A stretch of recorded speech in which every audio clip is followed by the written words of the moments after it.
So you're getting into Python and you need a laptop that won't fight you every step of the way. You don't need a gaming beast, but you also don't want something that makes compiling feel like watching paint dry. Let's find you the right machine for actually getting work done.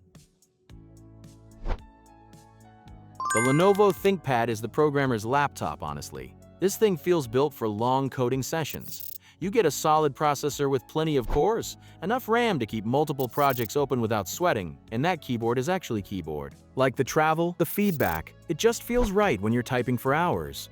The build quality is no joke either. It's got that industrial feel that tells you this thing can handle real work. The screen is sharp and bright enough that your eyes won't hate you by day 3. And there's something about the track point that once you get used to it, you never want to go back. This is the safe pick for developers who just want something that gets out of the way. Now, the Acer Swift Go is the surprise here. It's thinner and lighter than you'd expect, which matters if you're the type who codes from coffee shops or moves between rooms a lot.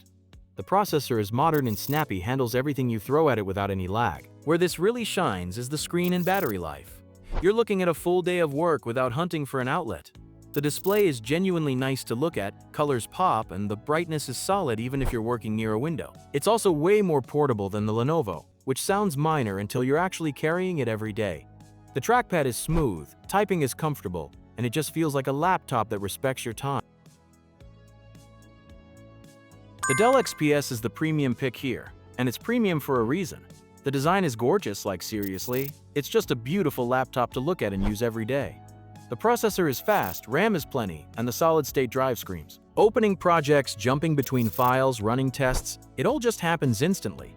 The keyboard is excellent for long sessions, really satisfying to type on.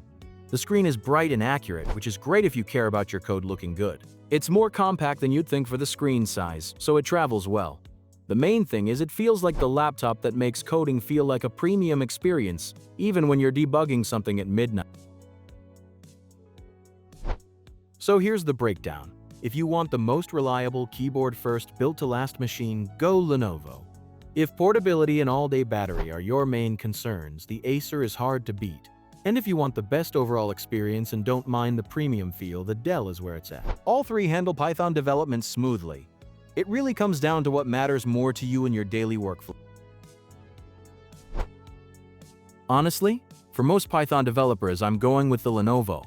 It's the one that feels designed by people who code, for people who code. But if I'm traveling or moving around a lot, the Acer becomes the easy choice. And if money's not a concern, the Dell is just the best version of a laptop you can get.